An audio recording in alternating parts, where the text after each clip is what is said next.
Hello and welcome to our second webinar on Work and Communicate in Leisure and Health. In this session we will discuss communicating with clients and our co-workers and addressing communication needs. We'll begin this session with watching a short video on the importance of communication for residents residing in residential aged care facilities.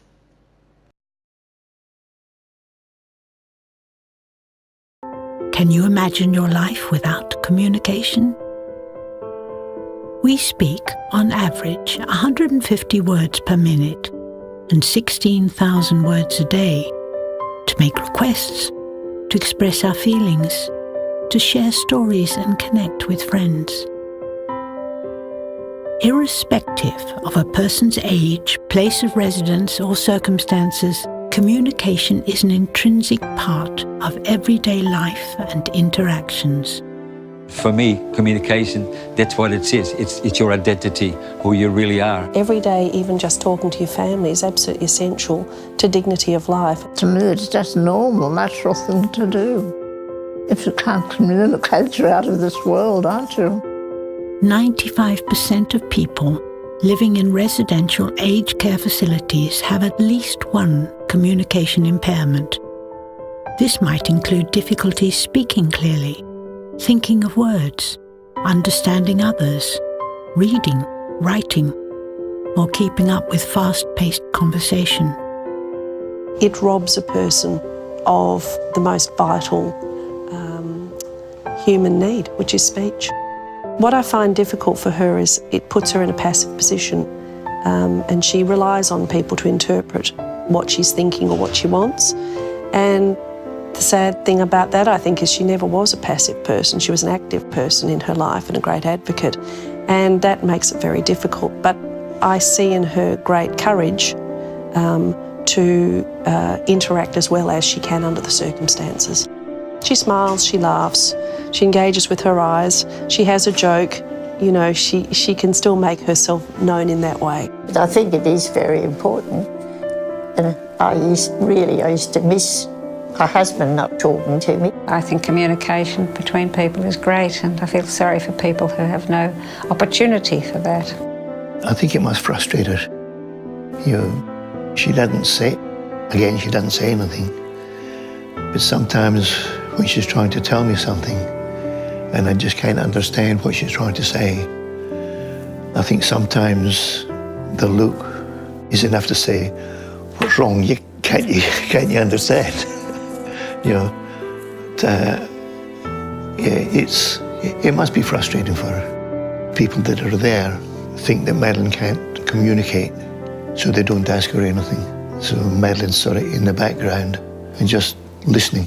But it's trying to get people, you know, not just myself, but other people to communicate, to talk to her and get her to answer in some way. Communication matters and should be seen as a necessity, not a luxury. We all need to work together to uphold every person's basic right to communication. This is an achievable goal. Each person has communication strengths within, in some cases sitting beneath the surface, waiting to be unlocked or revealed. Each person has potential to interact, to make informed choices, to convey basic wants and needs. With time, creativity and support, communication can and should be improved. The way we relate to our families, friends and carers is crucial to us actually having an engaged life. So it's really central, and you can communicate in a variety of ways. So all those ways should be encouraged to optimise the person's ability to take part and be part of a community. Pictures, written words, gesture, touch, facial expression.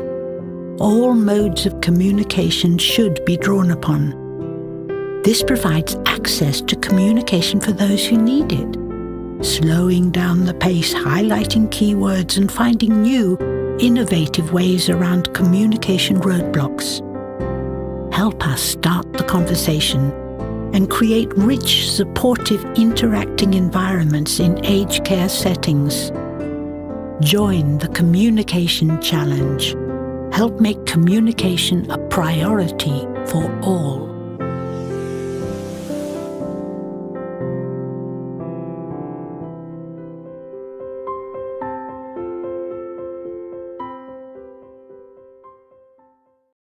I hope you all enjoyed that video on communication matters.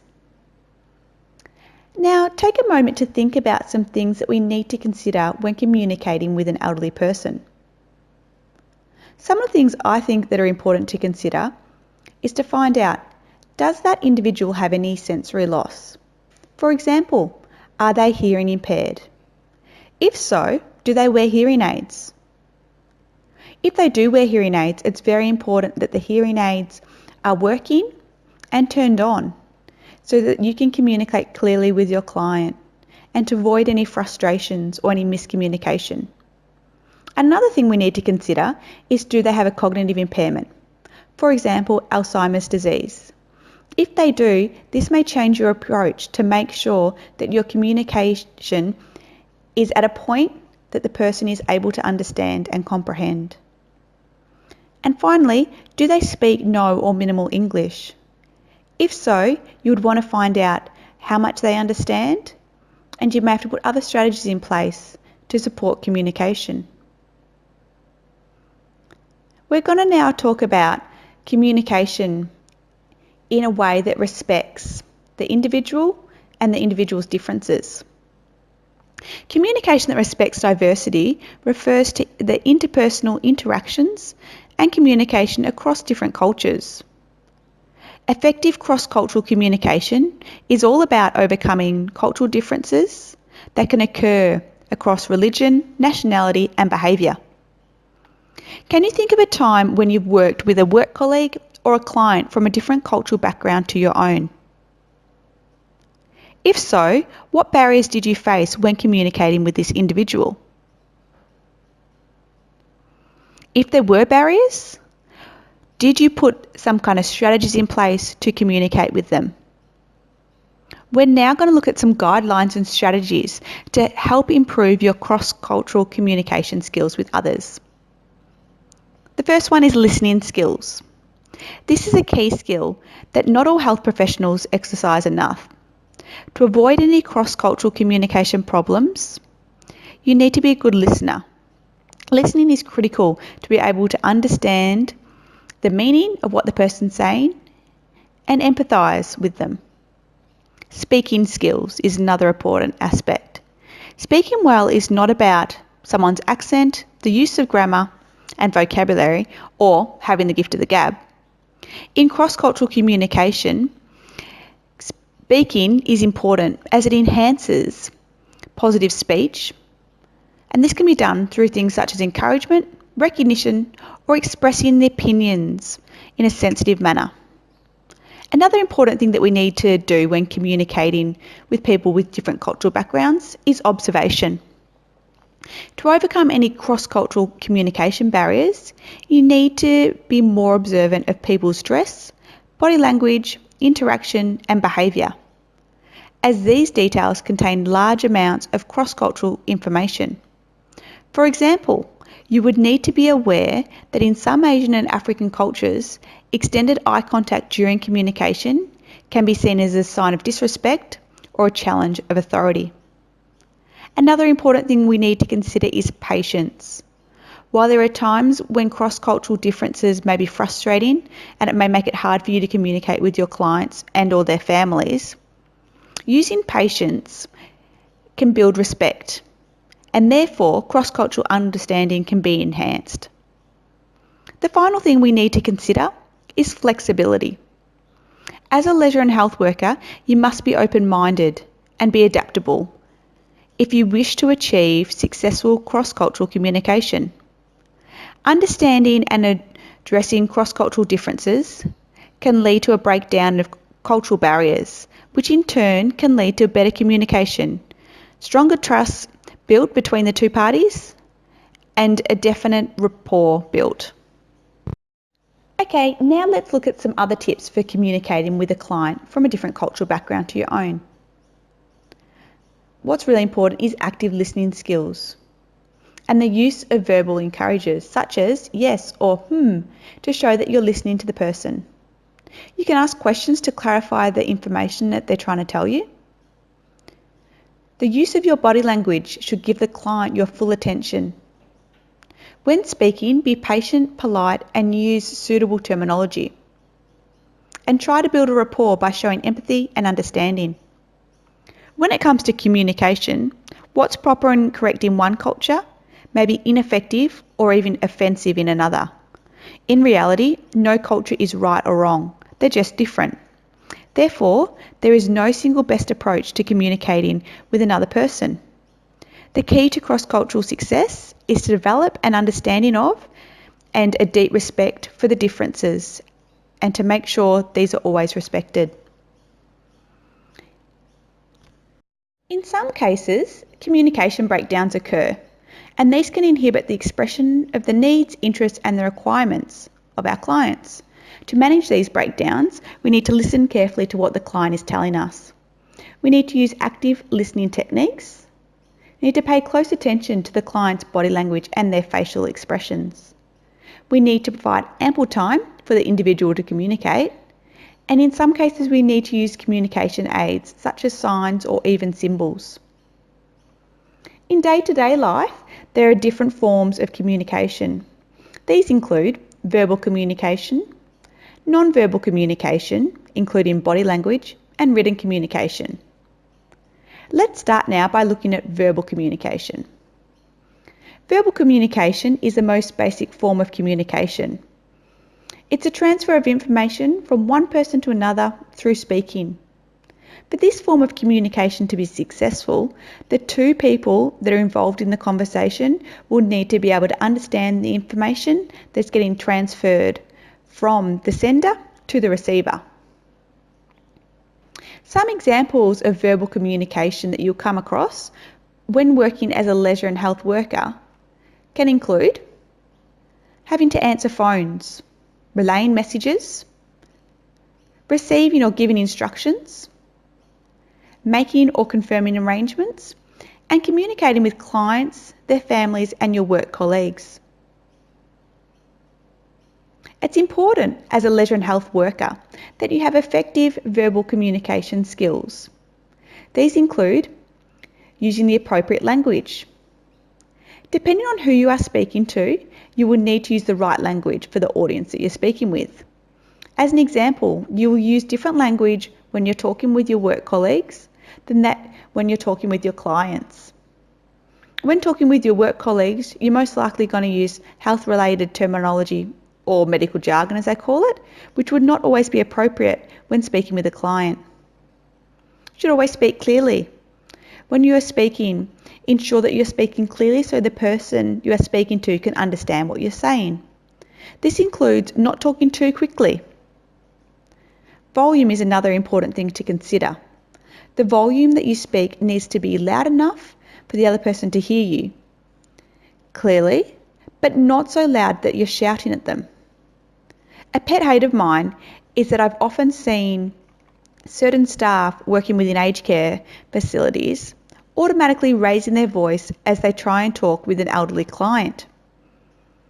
Often, if a client or resident is hard of hearing, shouting at them will not help them to hear you. But speaking at the right volume and pitch, close into their ear, can promote communication. Another important thing we need to consider is courtesy. It's important that when you are speaking to someone that you do this in a way that's always polite and respectful.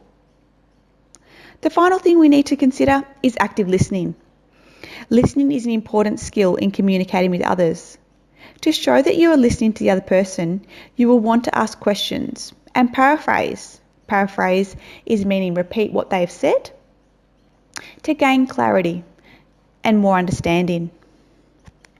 When communicating with clients, questioning can be used to seek feedback and clarification to ensure that the message has been understood. There are different effective questioning techniques. These include open-ended questions. They usually start with a what, why, or how. These questions are generally asked in order to obtain more detail and more information. Then there's closed-ended questions. These questions are asked to receive a single word response, such as a yes or a no. Then finally, there's reflective questions.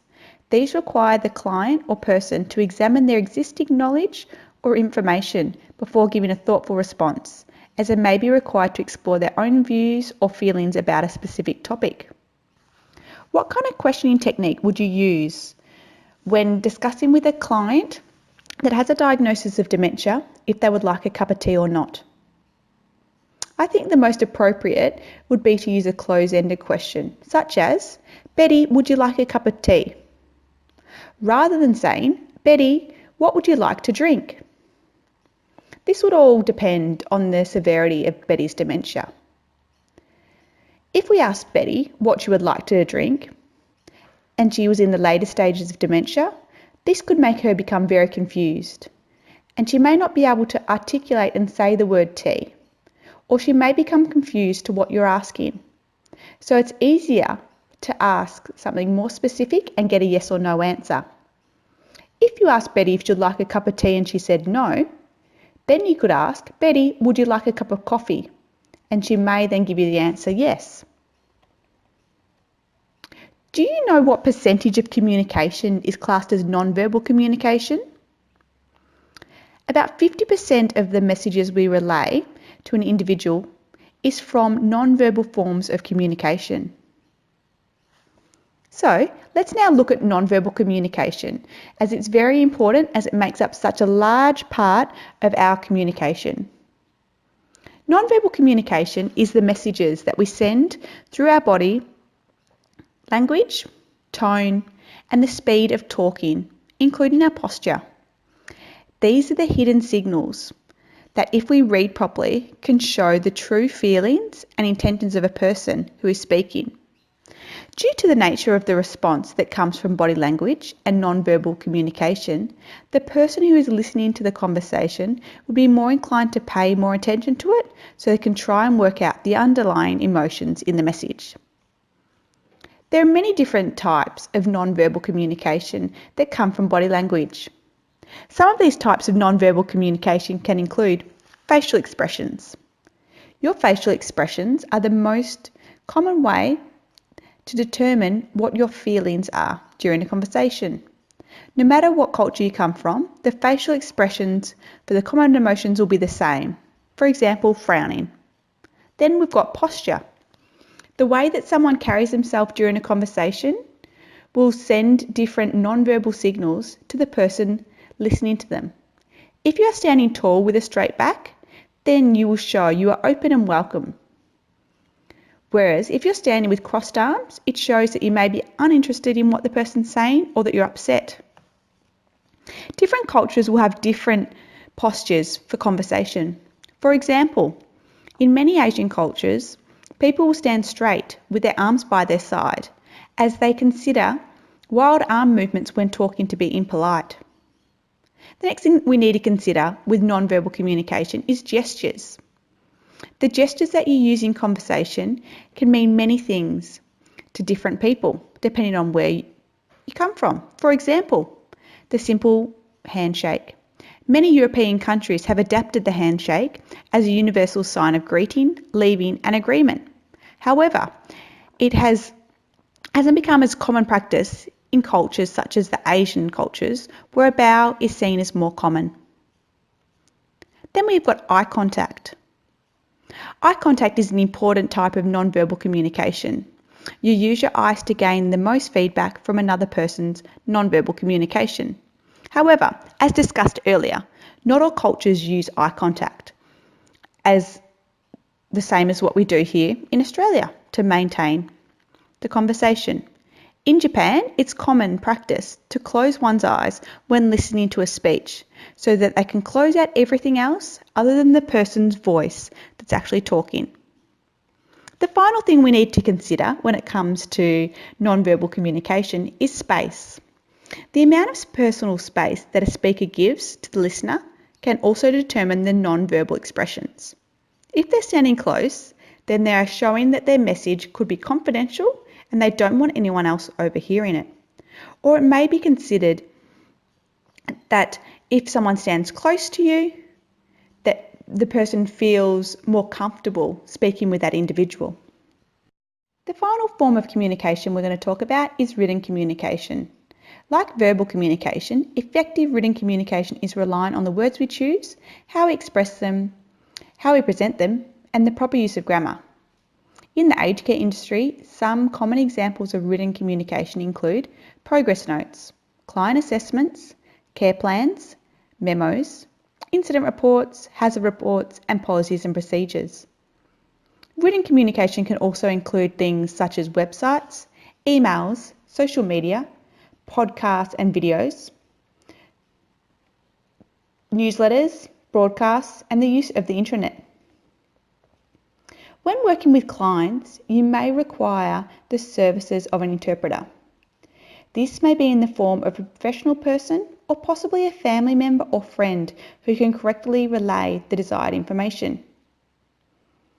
If an interpreter is not available, you might use some of the following strategies to enhance the communication between yourself and your client. Learning some of the key words in their language, utilising aids such as a communication chart or a communication board, involving another relative or a member of staff that speaks the same language as a client, or using sign language. Every workplace will have conflict that arises from time to time. As a leisure and health worker, you will need to be able to recognise conflict as it's about to happen, as this is the best way to avoid it by addressing the conflict on the spot before it has a chance to manifest and get any worse. It's always best to try and resolve differences on a one-to-one basis with the person or people concerned as the first step. Personal and tactful communication is the best starting approach. You must remember to consider the other person's point of view, as well as any cultural differences or special needs. You need to clearly understand how you would respond to the conflict situation. When you do this, you'll begin to identify your own patterns in conflict resolution. You may be required to intervene in a conflict between co-workers at some point during your working career. Should this need arise, go about resolving the conflict as if you would yourself if you were involved, making certain that you're not biased and that you hear out both sides of the story. When a number of people working together, work in a close workplace or situation, there's always potential for conflict, as individuals hold different values, beliefs, attitudes, have different backgrounds and different skills. Unfortunately, working in the aged care industry, conflict often arises. When this conflict arises, it's necessary to negotiate a solution which all the parties involved are happy with, and which allows you to continue to work together. You're always going to aim for a win-win situation. Hayden in 1998 wrote about the 5 steps, which outlines the importance and what you can do to make sure decision making is shared. The first step includes identifying the problem and who owns the problem. Realising that those who are most affected by the problem will be influenced by the decision made. Brainstorming solutions or gathering ideas should be done together. Collating the suggestions, and then finally ensure the consensus is reached. That is, most team members agree with the decision. You wouldn't want to come to a consensus that only one person out of a group of 10 agreed with. That would just cause further issues and further conflict. Thank you for your participation in this webinar. Continue now by watching this video on strategies for addressing conflict within the workplace, and then continue on by completing your quiz.